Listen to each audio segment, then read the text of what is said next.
start at the very basics. What is term life insurance? Term life insurance, or pure life insurance, is simply a contract between you and an insurance company. You pay them some money each month or each year. That's called a premium.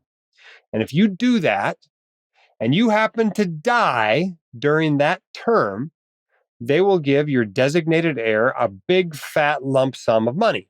For example, you might be paying a premium of $100 a month, but if you die, your heirs might get $1 million. And how can they do that? Well, because they have a whole bunch of people like you giving them $100 a month. And most of them don't die. So that those who do die, they can pay out that $1 million and still have enough money to pay for all their expenses and the commissions to their agents selling the policies and a little bit of profit left over for the company. That's the way the proposition works. It's a very straightforward contract. Now, you can buy these term policies that are year to year. They go up in price every year. You can buy them that they go up in price every 5 years, or you can buy like a level term policy for, say, 10 or 20 or 30 years, in which you pay the same premium every year for those 30 years. And if you happen to die during those 30 years, well, your heirs get a big old fat lump sum of money. And the idea behind this is that this will take care of those who rely on your income. So if your kids are relying on your income, put food in their mouths, clothes on their back, to pay for them to go to college, well, and you're not around anymore, well, term life insurance, that the proceeds from that policy take the place of you financially. Now, they can never replace you, but they can replace your earnings. And that's the point of term life insurance. Maybe use it to pay off a mortgage, use it to send your kids to college, use it to create a nest egg for your stay-at-home spouse so that they don't have to work the rest of their life.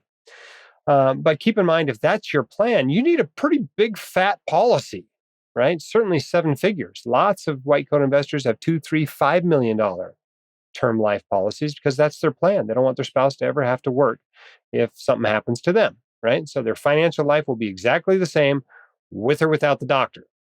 And that's not a $200,000 or $300,000 policy. That's going to be a multi-million-dollar policy that does that. Now, as you go along and build wealth and accumulate, retirement savings, you actually have less need for term life insurance as you go throughout your career. And you can cancel a policy once you become financially independent. If you have multiple policies, you can cancel them gradually.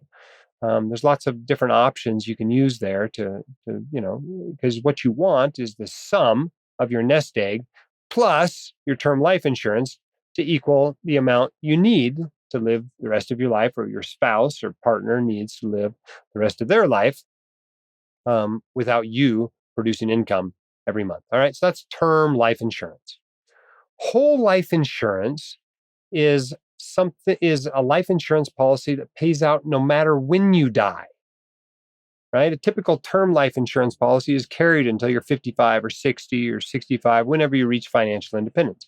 A whole life policy is carried till death. Okay, so it still pays out if you die at 65 or 75 or 85 or 95. And so theoretically, if everybody keeps this policy to death, everybody's going to get paid out instead of just some tiny percentage like what happened with the term policy. Now, because everybody's going to be paid out, the policy costs dramatically more. In comparison to a term life policy, a typical whole life policy might cost 10 times as much money, right? So you're paying thousands a month instead of hundreds a month. And in fact, it's not unusual at all for me to run into a white coat investor that's got premiums of $20,000 or $30,000 or $40,000 a year in whole life insurance. The problem with buying these policies is that you probably have a better use for your money. If you weren't paying $20,000 or $30,000 or $40,000 a year in life insurance premiums, you could max out your retirement accounts. You could pay off your loans. You could, fund a 529 for your kids. You could build wealth. You could start a real estate empire, whatever. You could retire earlier if that money's not going toward whole life insurance premiums.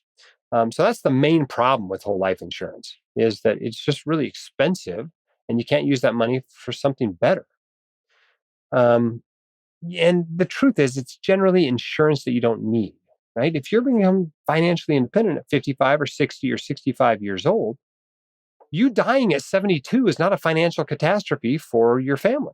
right? It's bad. Everyone's bummed that you keeled over, but you're not like leaving them in the lurch because you've got this huge nest egg you saved up throughout your career. And that can be used to replace, that money in their lives. And so that's the whole point of using term life insurance instead of whole life insurance is you save all that difference in premiums and you can invest that money. Buy term and invest the rest, you've heard it called. Yes, there's all kinds of things that you can use whole life insurance for. You can borrow against the cash value in it and use that money for whatever you want. You could invest with it, or you could spend it, or you could send your kid to college on it, et cetera. But the truth is, for all that stuff, there's generally a better financial product out there. And so, as a general rule, whole life insurance is a product designed to be sold, not bought. And the reason why it's sold so hard is because the commissions are huge, right? They tend to be 50 to 110% of an annual premium, right? So if you're paying $30,000 a year in whole life insurance premiums, the person who sold that policy to you might get $30,000 for doing so. Now you know why they're trying so hard to sell it to you. But very few people actually have a need for a permanent death benefit, a whole life insurance policy. So you better make sure you actually have a need for that you understand exactly how it works before buying it.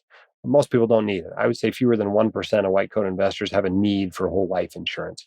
Most people are going to be better off just buying a good term life insurance policy and investing the difference.